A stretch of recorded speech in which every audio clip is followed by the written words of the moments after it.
मुंशी जी, मुझे कुछ पैसे चाहिए। मुझे अपने दोस्तों के साथ पार्टी करने जाना है। अरे नहीं, मैं तुम्हारी फिजूल की खर्च के लिए कोई पैसा नहीं दे सकता। और सच बात तो ये है, तुम्हें जितने भी रुपए चाहिए तुम अपने पति से आज्ञा लेकर आया करो। पति से? मुंशी जी, आपका दिमाग तो खराब नहीं हो क्या? जब मेरी शादी ही नहीं हुई है तो मेरा पति कहाँ से आ गया? अरे जब तुम बाहर पढ़ रही थी ना, तब तुम्हारे पिताजी ने तुम्हारी शादी गोपाल से तय कर दी थी और तुम्हारी सारी संपत्ति का मालिक गोपाल को ही बना दिया। ये आप झूठ बोल रहे हो मुंशी जी। मरते हुए पापा ने मुझे तो कोई बात नहीं बताई। मुझे तो इसमें तुम्हारी कोई चाल लग रही है। अच्छा, तो तुम्हें इसमें मेरी कुछ चाल लग रही है? एक मिनट रुकिए। देखो कागज, इसमें साफ साफ लिखा है मेरे मरने के बाद मेरी सारी संपत्ति का मालिक मेरे घर का नौकर गोपाल होगा और तुम्हारी शादी उसी से होगी। ये नहीं हो सकता। मैं उस दो कौड़ी नौकर से शादी करूंगी?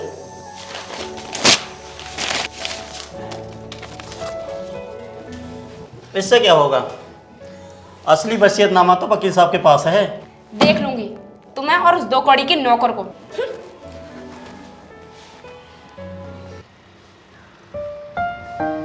गोपाल, ओ गोपाल,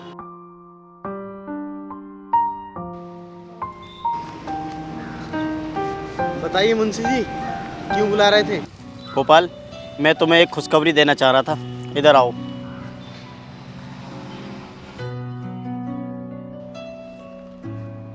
अब बताइए ना जल्दी, क्या खुशखबरी थी? देखो गोपाल, आज से ये तुम्हारी पत्नी है, क्योंकि तुम आज से सारी संपत्ति के मालिक हो। ये आप क्या कह रहे हैं मुंशी जी? हमने तो कभी सोचा नहीं था कि हम जिस घर में काम कर रहे हैं उस घर के मालिक बन जाएंगे। और हमारी तो किस्मत ही खुल गई मुंशी जी। इतनी जमीन जायदाद के साथ इतनी सुंदर पत्नी मिल गई। चुप कर इडियट। तुझसे मैं क्या, मेरी जूती भी शादी ना करे। और तुम मुंशी जी, एक बात कान खोल कर सुन लो, मैं इस दो कौड़ी की नौकर से शादी बिल्कुल नहीं करूंगी।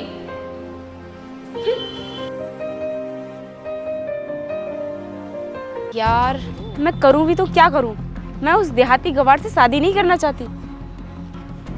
कुछ समझ में नहीं आ रहा मेरे। नहीं दिव्या, तुम उस देहाती गवार से शादी मत करना।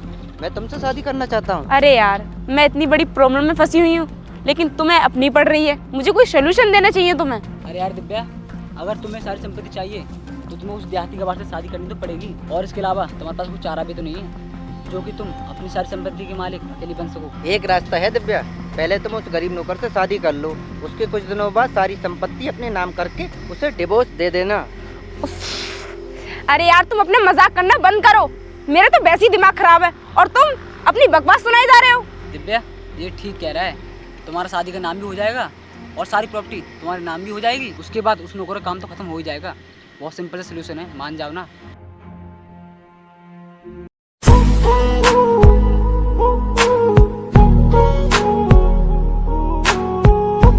मुंशी जी, ओ मुंशी जी, अरे निकल के आओ बाहर।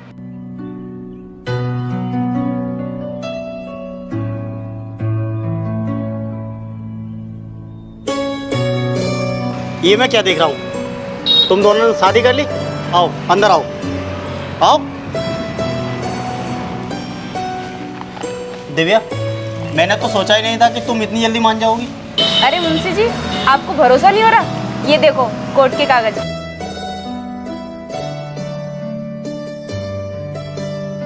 बहुत अच्छा हुआ। रेणु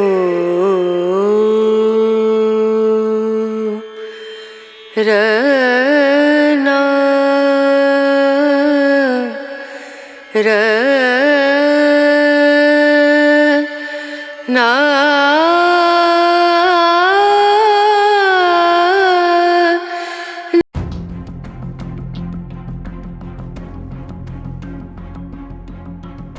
तुम एक मिनट रुको, मैं तुम्हें अपने पति से मिलाती हूँ।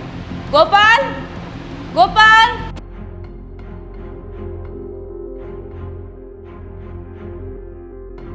लो, आ गए। राम राम जी। दिव्या, इन्हें चाय नाश्ता करा दिया कि नहीं? अरे खिलवा देंगे, पहले तुम्हें इन दोनों से मिलवा तो दूं। तो बताइए, कैसी लग रही है हम दोनों की जोड़ी? बहुत बढ़िया लग रही है तुम दोनों की जोड़ी।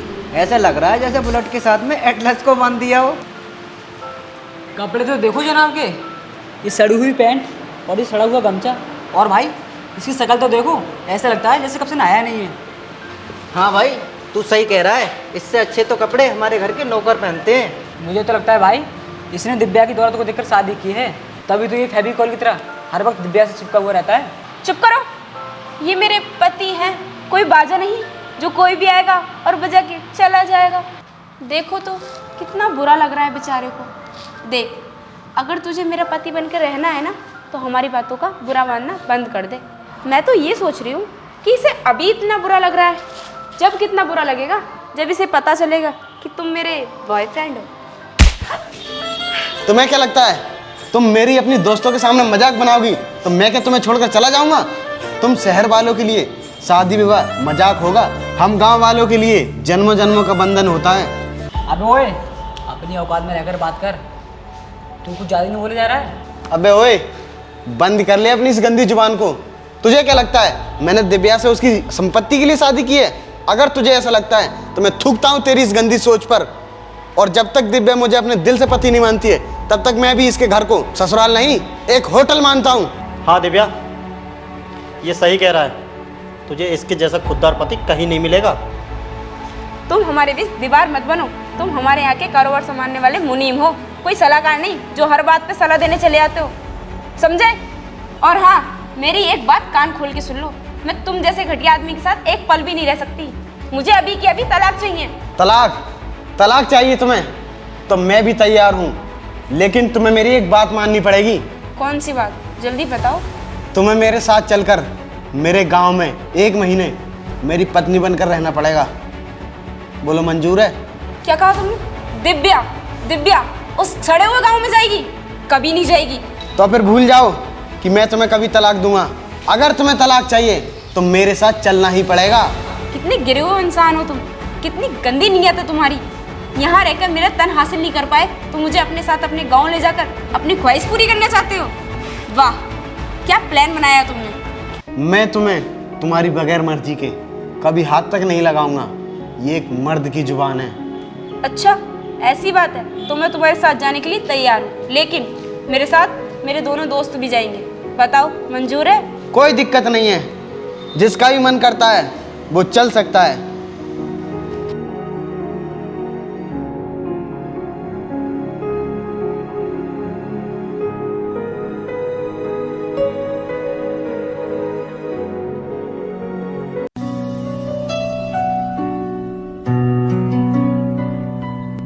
अरे छोटू, क्या कर रहा है? और चाचा कहाँ हैं? भैया आप आ गए? भौजी, प्रणाम भौजी। क्या भैया, आपने शादी कर ली और हमको बताया तक नहीं? अरे एक लंबी कहानी है। दिव्या, ये रहा हमारा छोटा भाई। चलो अंदर चलो, पहले आराम कर लो। आओ।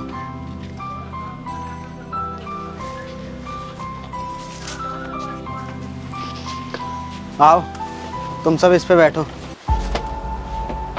बैठो। क्या कहा तुमने? इस पर बैठे? इस पर? वो भी हम लोग? तुम्हारी निगाह कमजोर है क्या? ठीक से देखो कितना गंदा हो रहा है ये। हम इस पर बैठेंगे तो हमारे कपड़े गंदे नहीं हो जाएंगे? अरे बैठना है तो बैठो, वरना खड़े रहो। अरे यार दिव्या, बैठ जाओ ना, हम वैसे ही बहुत थक चुके हैं। इतना कह रहे हो तो ठीक है, बैठ जाओ।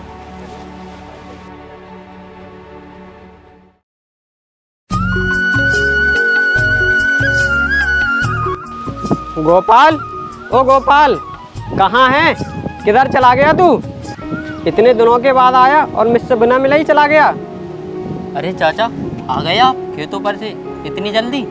अरे ये सब छोड़ तू, मुझे खेतों पर पता लगा था गोपाल आ गया है घर। कहाँ है वो? हाँ चाचा, गोपाल भैया आज सुबह ही आए हैं, कुछ दोस्त भी आए हैं। अच्छा, कहाँ है वो? किधर हैं? नज़र भी नहीं आ रहे। चलो मैं तुम्हें चलकर दिखाता हूँ। यही वो लोग हैं। छी छी, ये गोपाल भी पता नहीं किसको उठा लाया। इसके कपड़े तो देखो कितने छोटे छोटे हैं। अरे चाचा, शहर में ऐसे ही कपड़े तो पहनते हैं।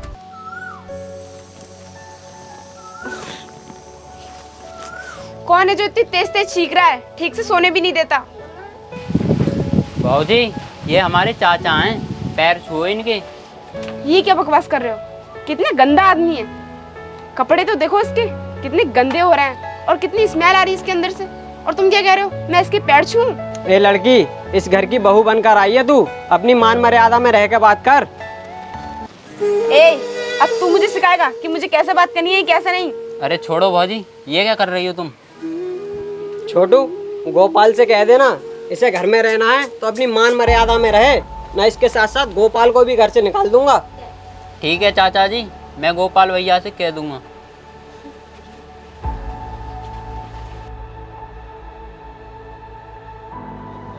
यार दिव्या, तुम्हारे साथ आकर के हमने अपनी ज़िंदगी को नर्क में डाल दिया है। रात भर मच्छरों ने सोने नहीं दिया है। एक दिन तो काटना मुश्किल हो गया, एक महीना कैसे कटेगा?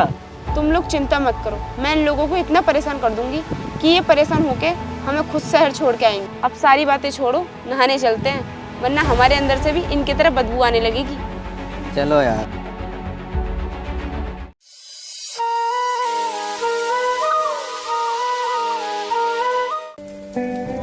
गोपाल, बाथरूम कहाँ है? मुझे नहाना है। ये है तो दिखाई नहीं दे रहा तुम्हें? कहाँ है? मुझे तो नहीं दिख रहा। ये है, बैठो नहा लो। और तुम्हारा दिमाग तो खराब नहीं हो गया? मैं यहाँ नहाऊंगी, यहाँ तो सब तरफ से खुल रहा है। तुम्हें नहाना है तो नहाओ, वरना जाकर सो जाओ। यहाँ ऐसे ही नहाते हैं। क्या यार, कहाँ फंस गई मैं इस गांव में? कहाँ फंस गए हम? यार दिव्या, हाँ? गाँव में आकर के जिंदगी तो नर्क बन गई है। देख रही हो, जिस तरफ देखोगी उस तरफ गंदगी गंदगी गंदगी गंदगी नजर आ रही है। हाँ यार, तुम सही कह रहे हो। दिव्या, ये तो तुम्हारी वजह है जो हम यहाँ आ गए, वरना हम तो शहर में अच्छे थे। यार तुम सही कह रहे हो, पर मैं भी क्या करूं? यार अब भूख लग रही है, अब पहले हमें कुछ खाना चाहिए। चलो चल के देखते हैं। हाँ, गोपाल से कहना कुछ खाने का इंतजाम करे। ठीक है। गोपाल, मुझे और मेरे दोस्तों को भूख लग रही है, खाने का इंतजाम करो। ना ना ना, 5-6 दिन हो गए तुम्हें पड़े पड़े खाते हुए। आराम से खाने को मिल रहा है। अगर कुछ काम करोगे तभी खाने को दूंगा। चलो भैंसों को चारा डालो। क्या कहा? काम? और वो भी मैं? ऐसा कभी नहीं हो सकता। तो फिर पड़े रहो भूखे, जो काम करेगा उसी को खाने को मिलेगा। यार दिव्या, कर लेते हैं ना, वरना भूखा रहना पड़ेगा। मैंने कभी सोचा नहीं था कि मुझे ये काम करना पड़ेगा।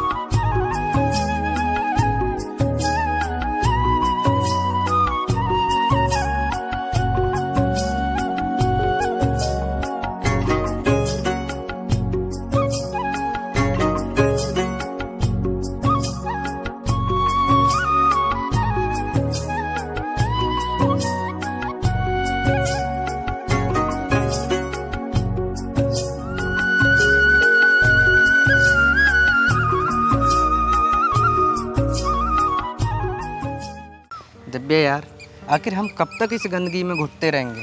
कुछ करो ना यार, मैं तो तंग आ गया हूँ। सही कह रहे हो, बैठ जाओ, मैं तो थक गई।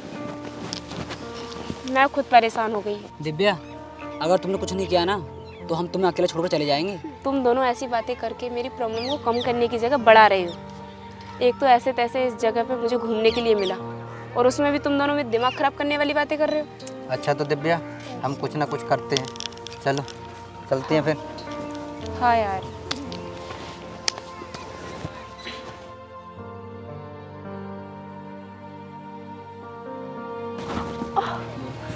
अरे यार, सुबह को अपनों को निकलना है, चाहे ये जाए ना जाए।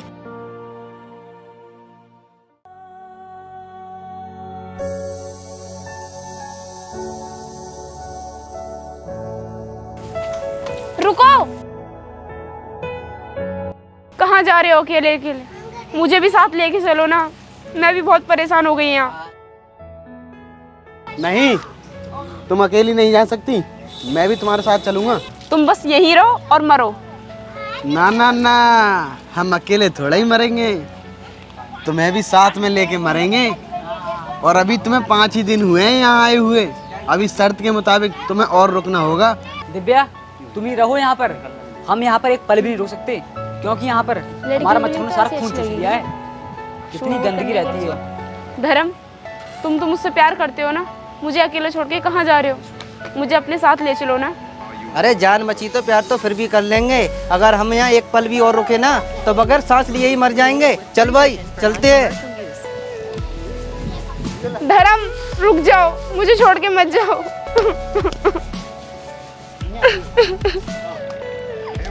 देख लिया अपने दोस्तों को, वो तुमसे नहीं तुम्हारी दौलत से प्यार करते हैं।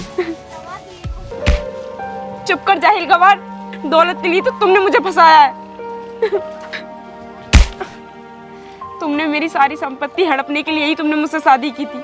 कितने गिरे हुए इंसान हो तुम शर्म नहीं आती बिल्कुल? लगाम लगा अपनी इस गंदी जुबान को। अगर मैंने तेरे पिता और अपने मालिक को वचन नहीं दिया होता तो मैं तुझसे कभी शादी नहीं करता। झूठ बोल रहे हो तुम। मेरी सारी जायदाद हड़पने के लिए ही तुमने ये सारा नाटक किया था। क्योंकि तुम मेरी सुंदरता को अपने हवस का शिकार बनाना चाहते थे। तुझे अपनी सुंदरता पे बहुत घमंड है ना, तो मैं थूकता हूँ तेरी इस सूरत पे। और तुझे क्या लगता है मैंने तुझे अपनी हवस पूरी करने के लिए तुझसे शादी की थी? अगर तुझे ऐसा लगता है, चल तुझे मैं तेरे घर छुड़ाता हूँ काली।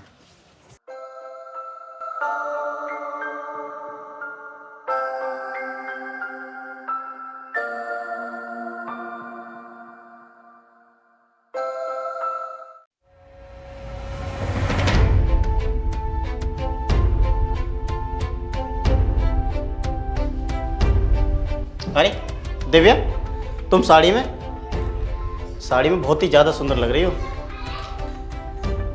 पर दिव्या एक बात बताओ, तुम्हारे चेहरे पर उदासी क्यों छाई हुई है? मुझे अपने भोपाल अपने पति के पास जाना है। मुझे बहुत ज़्यादा पछतावा हो रहा है कि मैंने उनके साथ इतना गलत और इतना बुरा व्यवहार करा। मुझे उनकी याद आ रही है, मुझे उनके पास जाना है। तुम बस मुझे ले चलो। दिव्या मैं तो तुम्हें पहले ही समझाता था कि गोपाल अच्छा लड़का है, लेकिन तुम मेरी नहीं मानती थी। अब जब तुम्हें उसके पास जाना ही है तो तुम मेरा बाहर इंतजार करो, मैं बस सिर्फ 2 मिनट में आता हूँ। ठीक है।